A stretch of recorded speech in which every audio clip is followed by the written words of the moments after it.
pendekatan saintifik merupakan kerangka ilmiah pembelajaran yang diterapkan pada kurikulum 2013. Pendekatan saintifik mengadaptasi langkah-langkah ilmiah pada sains. Proses pembelajaran dapat dipadankan dengan suatu proses ilmiah. Karenanya, kurikulum 2013 mengamanatkan esensi pendekatan saintifik dalam pembelajaran.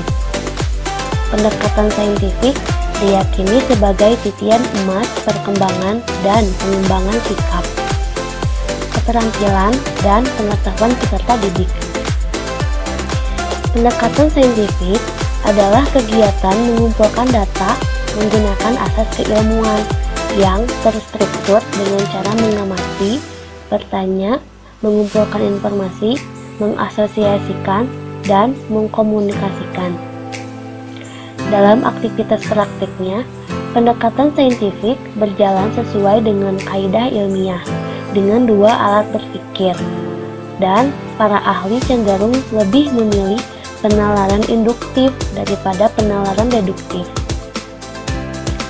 Alat dari pendekatan saintifik ada dua, yakni induktif dan deduktif. Penalaran induktif melihat suatu kejadian atau kondisi tertentu untuk selanjutnya menarik kesimpulan yang telah ada dengan cara menyeluruh. Sedangkan penalaran deduktif memandang kejadian umum dan selanjutnya ditarik kesimpulan yang jelas dan detail.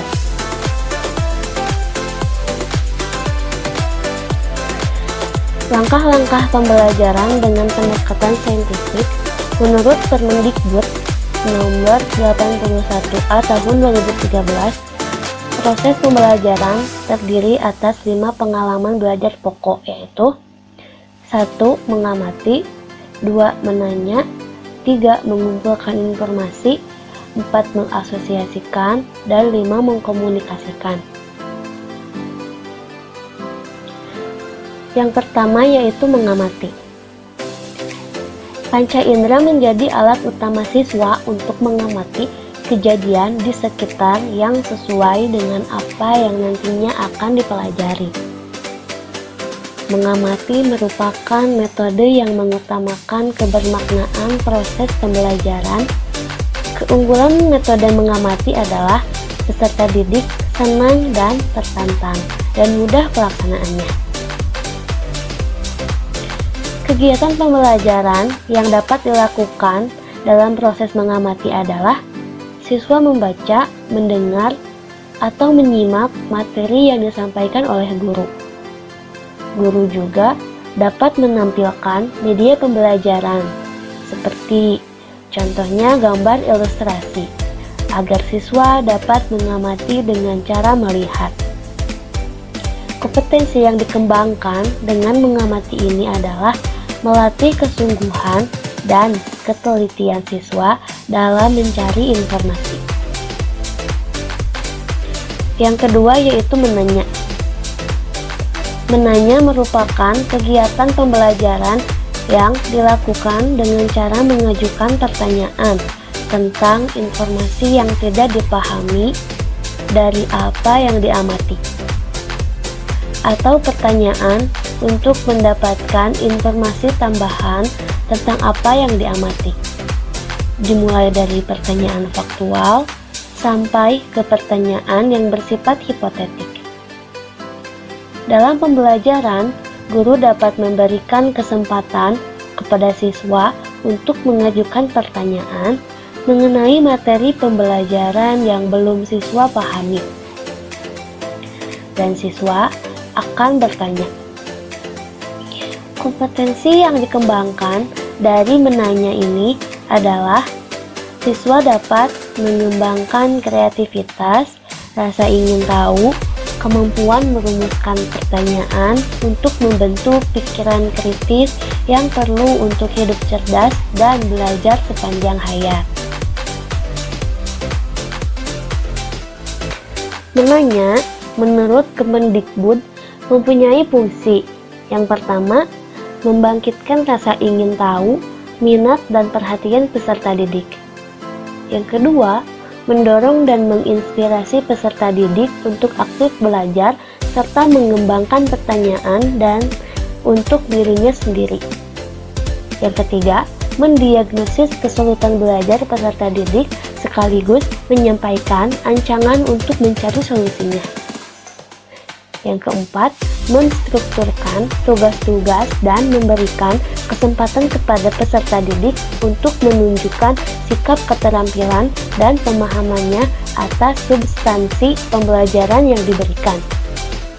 Yang kelima, membangkitkan keterampilan peserta didik dalam berbicara, mengajukan pertanyaan, dan memberi jawaban secara logis, sistematis, dan menggunakan bahasa yang baik dan benar.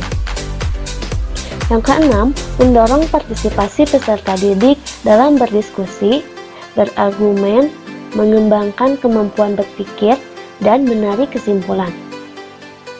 Yang ketujuh, membangun sikap keterbukaan untuk saling memberi dan menerima pendapat atau gagasan, memperkaya kosakata, serta mengembangkan toleransi sosial dalam hidup berkelompok.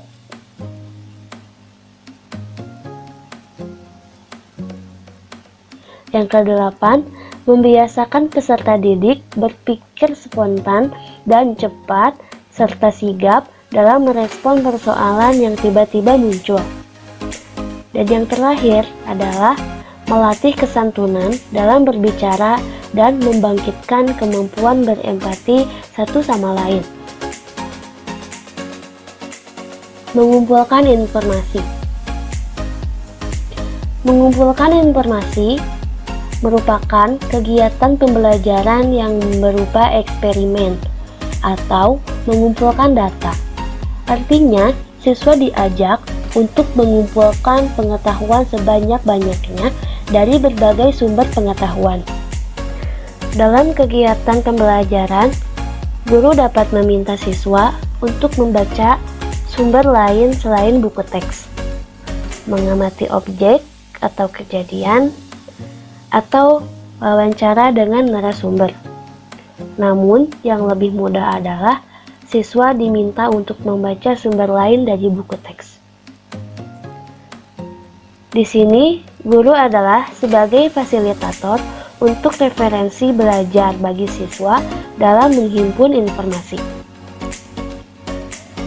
Kompetensi yang dikembangkan dalam proses pengumpulan informasi atau eksperimen ini adalah mengembangkan sikap teliti, jujur, sopan, menghargai pendapat orang lain, kemampuan berkomunikasi, menerapkan kemampuan mengumpulkan informasi melalui berbagai cara yang dipelajari, mengembangkan kebiasaan belajar, dan belajar sepanjang hayat.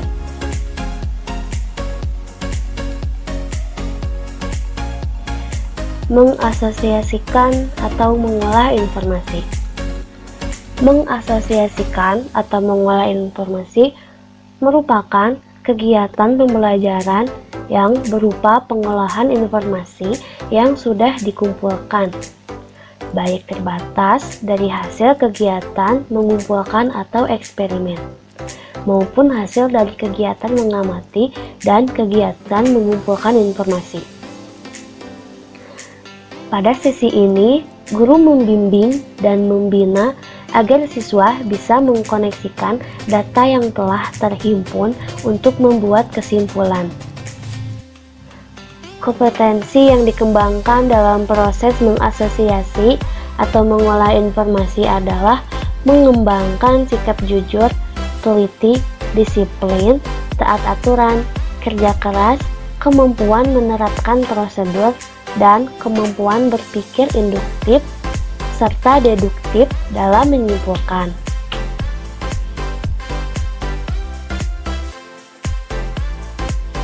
Mengkomunikasikan.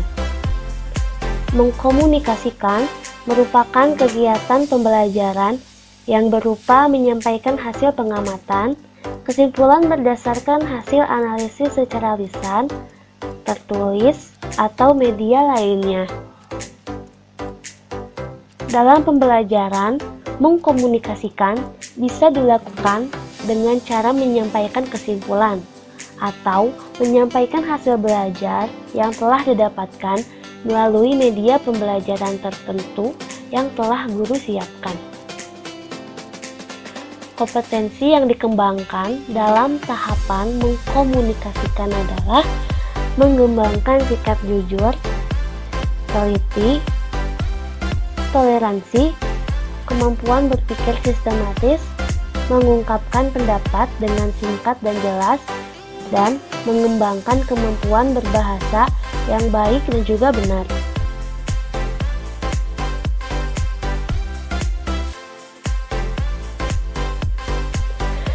Tujuan dari pendekatan saintifik ini, pada dasarnya, pemakaian dari pendekatan saintifik ini bertujuan untuk mencapai tujuan pembelajaran secara efektif, efisien, dan harapannya dapat ditempuh dengan singkat. Menumbuhkan karakter siswa menjadi kuat, dan selain proses perasaan, pendekatan ini menumbuhkan daya pekerti siswa dalam proses pemecahan masalah. Jadi, bagi siswa yang malas belajar akan merasa cocok karena mereka merasa cara gurunya mengajar dapat membuatnya menjadi paham lebih cepat dan mudah. Itu tantangan terbesar setiap guru, yaitu mencerdaskan peserta didik dengan kemampuan di bawah peserta didik yang pandai. Sekian informasi tentang pendekatan saintifik dari saya. Semoga dapat menjadi manfaat untuk kita semua.